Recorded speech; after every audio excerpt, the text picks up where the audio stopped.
ఎన్టీఆర్ జిల్లా వ్యాప్తంగా చిరుజల్లులతో కూడిన వర్షం కురుస్తోంది. జిల్లాలోని లోతట్టు ప్రాంతాల ప్రజలను ఇప్పటికే రెవెన్యూ పంచాయతీరాజ్ శాఖ అధికారులు అప్రమత్తం చేశారు. నదీ పరివాహక ప్రాంత పొలాలకు వెళ్లకూడదని రైతులకు రెవెన్యూ సిబ్బంది సూచనలు చేశారు. విజయవాడ, గుంటూరు వారధి వద్ద ప్రస్తుత పరిస్థితిని మా ప్రతినిధి కృష్ణంనాయుడు అందిస్తారు. బంగాళాఖాతంలో ఏర్పడినటువంటి అల్పపీడన ప్రభావంతో కోస్తా జిల్లాలతో పాటు ఉత్తరాంధ్ర జిల్లాల్లో భారీ నుంచి అతి భారీ వర్షాలు కురుస్తున్నాయి. ఎన్టీఆర్ జిల్లా కూడా 2 రోజుల పాటు వర్షాలు సూచనలు జారీ చేసింది వాతావరణ శాఖ. ఎన్టీఆర్ జిల్లాలోని జగ్గైపేట, తిరువూరు, నందిగామ నియోజకవర్గాలతో పాటు విజయవాడ నగరంలో కూడా పలు చోట్ల చిరుజల్లులు కురుస్తున్నాయి.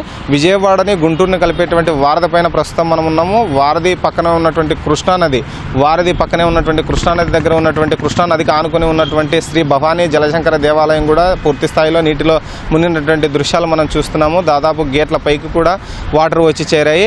ఇప్పటికే ముందస్తు చర్యల్లో భాగంగా ఇక్కడ పూజలు చేసేటువంటి పూజారులు, పండితులని వచ్చేటువంటి భక్తులకు కూడా సూచనలు చేశారు. అక్కడ ఉన్నటువంటి పూజారులను కూడా సురక్షిత ప్రాంతాలకి తరలించారు. ఇక కృష్ణానదికి ఎగువ కురుస్తున్నటువంటి వర్షాలు, ఎగువ నుండి వస్తున్నటువంటి వరదలతో పూర్తి స్థాయిలో నీటి మట్టం చేరుకుంది. 3,70,000 క్యూసెక్కులు ఇప్పటికే వచ్చి ప్రాజెక్టులో చేరుతుంది. ప్రాజెక్టులో ఉన్నటువంటి మొత్తం 70 గేట్లు 69 గేట్లను పూర్తి స్థాయిలో ఎత్తి దిగువకు నీటిని విడుదల చేస్తున్నారు. కృష్ణా నది తీర ప్రాంత ప్రజలను ఇప్పటికే రెవెన్యూ, జలవనరుల శాఖ అప్రమత్తం చేసింది. విఎంసీ అధికారులు కూడా విజయవాడలోని లోతట్టు ప్రాంతాల ప్రజలను అప్రమత్తం చేసి సురక్షిత ప్రాంతాలకు రావాలని, పునరావాస కేంద్రాలకు రావాలని సూచనలు జారీ చేస్తున్నారు. సర్కిల్ 1, 2, 3 పరిధిలో పునరావాస కేంద్రాలని విఎంసీ కమిషనర్ ధ్యానచంద్ర ఇప్పటికే పరిశీలించారు. కొండ ప్రాంతాల్లో ఉన్నటువంటి ప్రజలు సురక్షిత ప్రాంతాలకు రావాలని, తాము ఏర్పాటు చేసినటువంటి పునరావాస కేంద్రాలకు రావాలని సూచనలు జారీ చేస్తున్నారు.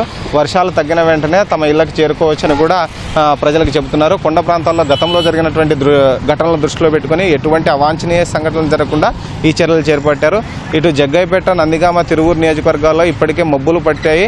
ఆకాశంలో పలు చోట్ల చిరుజల్లులు కూడా కురుస్తున్నాయి. మైలవరం నియోజకవర్గంలో ఇబ్రహీంపట్నం మండలంలో ఉన్నటువంటి చిన్నలంక, పెద్దలంకతో పాటు ఇతర గ్రామాల ప్రజల్ని అధికారులు, జలవనరుల శాఖ అప్రమత్తం చేసింది.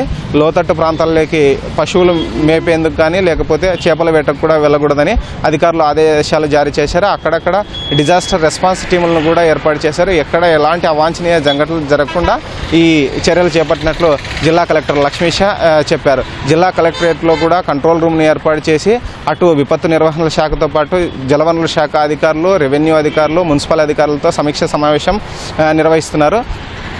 ఎప్పటికప్పుడు లోతట్టు ప్రాంతాల ప్రజల్ని అప్రమత్తం చేస్తున్నారు. ఇది ఇక్కడ ఉన్నటువంటి తాజా పరిస్థితి. కెమెరామ్యాన్ బిఎన్ఆర్తో కృష్ణంనాయుడు, ఈటీవీ న్యూస్, విజయవాడ నుంచి.